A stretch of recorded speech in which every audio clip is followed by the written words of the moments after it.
is with Michigan State and Tom Izzo making their way back to the Sweet 16 and picking off everybody's darling, Shaka Smart and Marquette, 69-60. Tyson Walker had 23 points in that. T.O., I don't know if you heard after the game, Tom Izzo said when he gets to New York, when he gets to Madison Square Garden, when they get to the Sweet 16, he's going to have Tyson Walker buy him a slice of pizza. That's all he wants. And he's going to use his NIL money to do it. What do you make of these Spartans? Are they back? Well, let me first say this. I'm glad that they're going to New York for good pizza and not to Connecticut. Thank God UConn gets to go to New York to get some quality pizza as well. But that's neither here nor there. What I make of Michigan State is, and it's kind of what I made about this whole NCAA tournament, guys, teams that play in the mud are going to come out on top a lot of times in the NCAA tournament. You can't call every foul. Michigan State thrives in that. They do that all season long. The problem is they get a lot of foul calls. A lot of guys get in foul trouble. Well, NCAA tournament referees swallow their whistles a little bit. All that being said, that's where they flourish, and that's why they've been so good for so long. It's not just Michigan State, but it's San Diego State. It's Tennessee that just beat the ever-living hell out of Duke. Like, teams that play in that manner, that are willing to foul, chuck cutters, do all those things. If you're the more physical team in the NCAA tournament, you're going to have a chance. That's the reason Izzo keeps going and having these teams that surprise people every single year. That on top of the fact that there's guard play this season for Michigan State.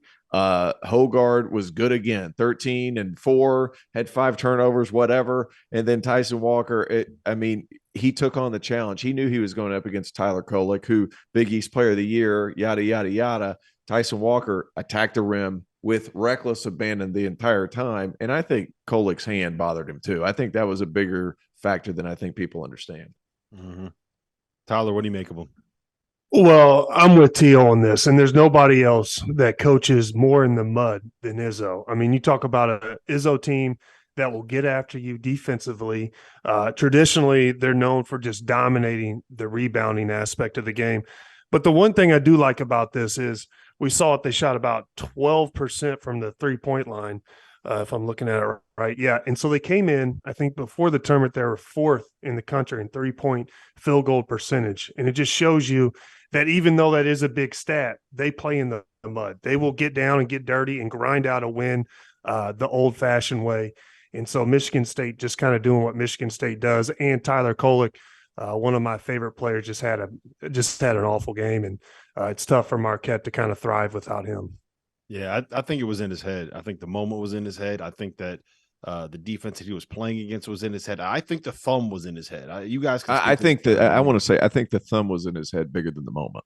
Like I'm not sure I buy that one. I think the thumb was in his head because there was a couple of times where he was going right and he wouldn't usually put the ball out that soft. He would usually, rip it back or pick up his dribble.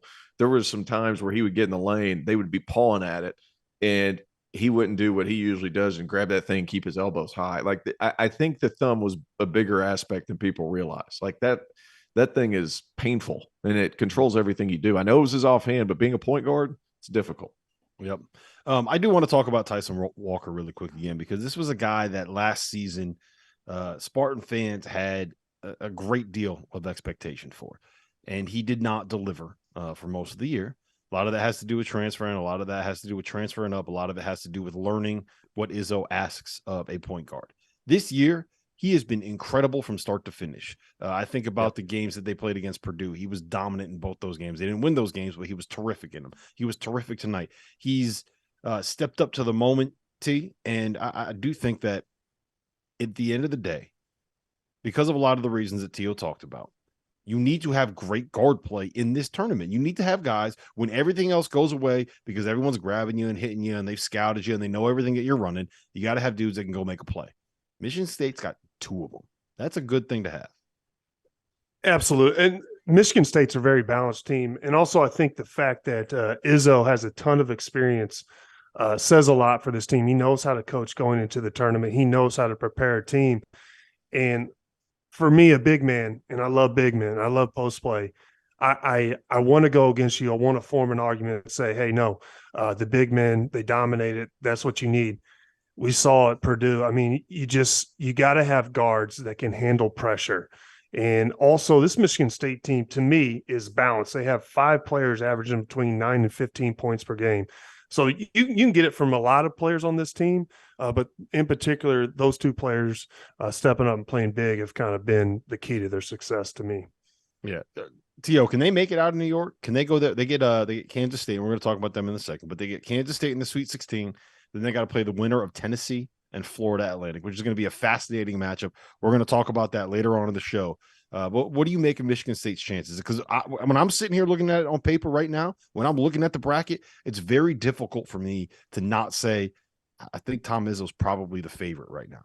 At least in that bracket, you think they're better than Kansas State? I thought Kansas State showed really well. And even though Tyson Walker's played well and Hogarth's played well, put me on the Marquise Noel train. Like, that dude today was so freaking good. Now, can they make it there? Can they muck it up? Sure. If they play against Tennessee,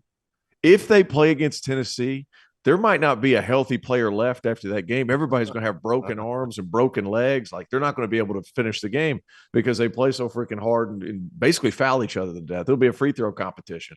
That all being said, can they do it? Sure. Do I think they're going to do it? Nah.